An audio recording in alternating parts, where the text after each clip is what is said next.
Happy last day of 2025, mga mare at pare. Nandito tayo ngayon sa venue ng Kapuso Countdown to 2026 sa SM Mall of Asia dito sa Pasay.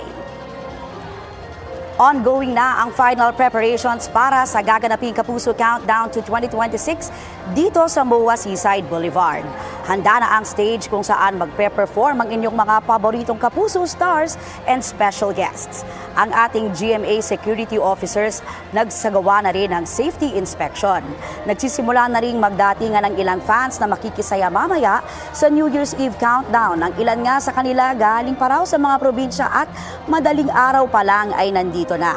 Marami sa mga nag-aabang ay fans ng K-pop group na AHOF. Alauna po ng madaling araw kanina. Para po maayos yung pwesto. Ano oras ba tayo? 9 a.m. po. 9 a.m. Opo. Para po maaga sa pila, mas malapit sa stage.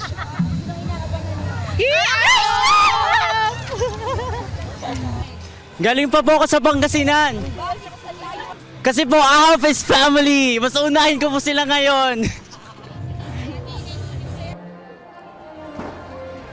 Bilang paghahanda sa seguridad sa Kapuso Countdown to 2026, nagtipon ang PNP SWAT, BFP, EOD, Pasay DRRMO, Pasay City Police, SM Security Personnel at GMA Security Officers kahapon.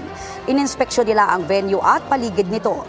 Nagsagawa rin ng simulation exercises gaya ng pagresponde sa active shooting at pati na rin sa mga dapat gawin kapag may unattended luggage o package.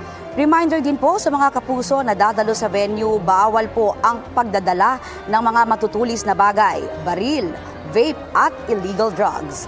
See you here later, mga kapuso.